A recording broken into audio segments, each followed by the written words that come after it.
Hello dear friends, स्वागत है आपका अपने चैनल स्टडी बाय नितिन में। तो आज हम बात करेंगे BSF ASI stenographer and head constable ministerial requirement 2024 को लेकर। ठीक है, तो इसमें नोटिफिकेशन जारी हो चुका है, वैकेंसी आ गई है। ठीक है, तो उससे पहले हम कुछ टॉपिक्स पे बात करेंगे अपने, जो कि हमारे जीवन में भी बहुत ज़्यादा महत्वपूर्ण है और उनसे हमें बहुत ज़्यादा सबक मिलता है। और सबसे पहली बात, जब तक हमारे अंदर मोटिवेशन नहीं होगा, हमें कुछ भी करने का जिज्ञासा नहीं मिलेगी। क्या है, मैं आपको बता देता हूँ।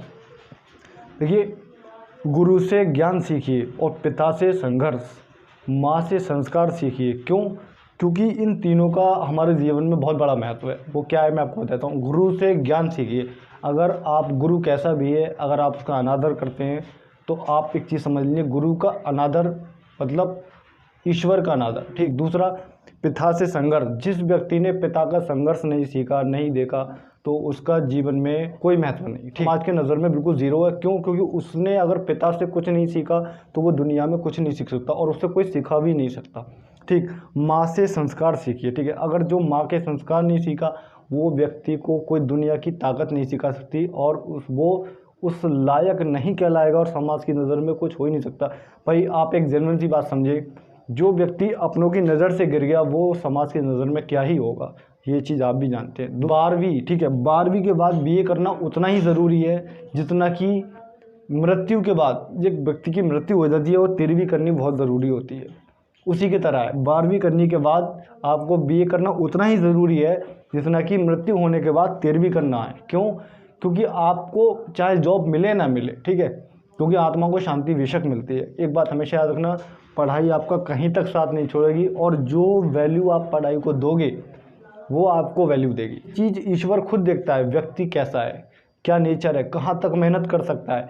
अगर आप उस लायक हैं तो ईश्वर खुद ब खुद आपको दे देता है। नौकरी नहीं ढूंढते हैं आप, अच्छी सफलता नहीं ढूंढते हैं, सफलता खुद अच्छा ढूंढते ढूंढते तलाश करते करते वहाँ आकर चिपक जाती है। क्योंकि एक चीज़ हमेशा ध्यान रखें, ईश्वर हमेशा अच्छी चीज़ उसे ही देता है जो उसको संभाल कर रखता है। उस लायक हैं तो आपको ईश्वर वो चीज़ ज़रूर देगा, लेकिन उसके लिए आपको समय, सब्र, ये चीज़ आपको बहुत ज़रूरी है। देखिए, अगर आपको कोई चीज़ नहीं मिल रही है तो उसके लिए सब्र करना सीखें। पहले लोगों में कितना सब्र होता था, आपने देखा होगा कुछ सालों पहले, मतलब कि जो काफ़ी साल जो हमारे बुज़ुर्ग होया करते थे, उस दौर में चिट्ठियाँ चला करती थी। अब तो ऑनलाइन, ठीक है, सिस्टम है सारा, और कि चिट्ठियों का ज़माना था और चिट्ठी वाले लोगों में कितना सब्र होया करता था कि आज चिट्ठी डालिए और 20 दिन बाद पहुंच रही है या 1 मंथ पहुंच रही है, 10 दिन बाद पहुंच रही है। और आप अभी तो यहाँ मैसेज कर देते हो, अभी की जस्ट पहुंच जाता है और जस्ट रिप्लाई आता है।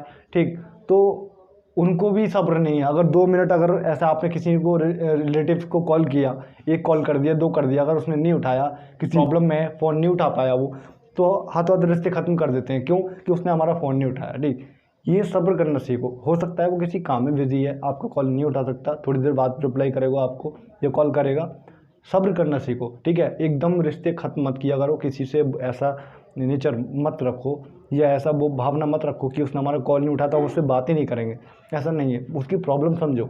ठीक है, या आपने नहीं उठाया तो किसी बंदे, भाई हर किसी को कोऑपरेट करना सीखो। ऐसा नहीं है, ये ज़िंदगी है। अगर ज़िंदगी में आप अगर किसी को कोऑपरेट नहीं करोगे तो आप एक चीज़ समझ लें, रिश्ते तो ख़त्म होते ही जाएंगे, क्योंकि आप जुड़ नहीं रहे हैं, ख़त्म ही हो रहे हैं। क्योंकि ये जनरेशन ही ऐसी आ गई है, सिर्फ व्यक्ति अपने आप से मतलब रख रहा है, किसी और से नहीं।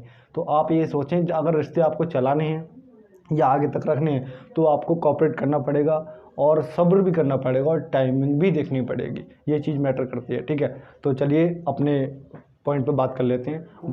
BSF ASI stenographer and head constable ministerial requirement 2024 को लेकर बात करेंगे। सबसे पहले बात करेंगे हम इंपॉर्टेंट डेट्स को लेकर। ठीक है, तो इंपॉर्टेंट डेट्स क्या है वो जानेंगे। एप्लीकेशन विंग, वो क्या है? एप्लीकेशन विंग 9/6/2024, ये हमारी फॉर्म अप्लाई करने की डेट रहेगी। अब बात करेंगे लास्ट डेट फॉर अप्लाई 8/7/2024, ये हमारे फॉर्म अप्लाई करने की लास्ट डेट रहेगी। ठीक है, अब बात करते हैं एज लिमिट की। तो एज लिमिट, मिनिमम एज की बात करेंगे सबसे पहले। ठीक है, तो मिनिमम एज रहेगी हमारी 18 ईयर। ठीक है, 18 साल मिनिमम एज रहेगी। अब बात करते हैं मैक्सिमम एज, तो मैक्सिमम एज रहेगी हमारी 25 ईयर्स। ठीक है, 25 साल।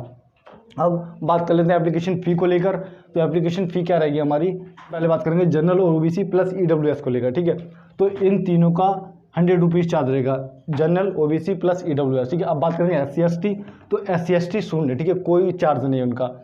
अब ऑल कैटेगरी फीमेल 0। ठीक है, उनको कोई चार्ज नहीं देना है, फीस चार्ज कोई नहीं देना है। ठीक, अब बात करेंगे टोटल पोस्ट, तो टोटल पोस्ट होती है हमारी 1526 टोटल पोस्ट होती हैं। अब बात कर लेते हैं वैकेंसी डिटेल की, तो वैकेंसी डिटेल क्या है वो भी जानेंगे, ठीक है। तो वो देखेंगे, सबसे पहले बात करेंगे पोस्ट नेम, टोटल पोस्ट और एलिजिबिलिटी को, ठीक है। तो ये चीज़ें देखेंगे। सबसे पहले बात करेंगे assistant sub inspector ASI stenographer को लेकर, ठीक। उसमें हमारी 243 पोस्ट हैं। की बात कर लेते हैं, क्वालिफिकेशन क्या मांगी है, 10+2 intermediate exam from any regarding वोड इन इंडिया स्टेनोग्राफर स्किल, ठीक है। ये हमारी इसकी एलिजिबिलिटी है। अब बात करते हैं सेकंड नंबर हेड कांस्टेबल की, ठीक है। हेड कांस्टेबल HC मिनिस्ट्रियल, तो इसमें वैकेंसी हमारी 1283 पोस्ट हैं। एजुकेशन की बात करेंगे इसमें, तो एजुकेशन क्या है, 10+2 intermediate exam from any regarding वोड इन इंडिया, ठीक है। तो ये इसकी एलिजिबिलिटी है। हमारी वैकेंसी में अप्लाई करने के लिए मैंने आपको हर वीडियो में ये चीज़ बताई है, किसी भी वैकेंसी में अप्लाई करने के लिए हमारे पास एलिजिबिलिटी बहुत ज़रूरी है। अगर हमारे पास वो एलिजिबिलिटी है तो हम किसी भी वैकेंसी में अप्लाई कर सकते हैं। बाकी अगर आपको वीडियो अच्छी लगी तो लाइक करें, शेयर करें, कमेंट करें, चैनल को सब्सक्राइब करें। धन्यवाद।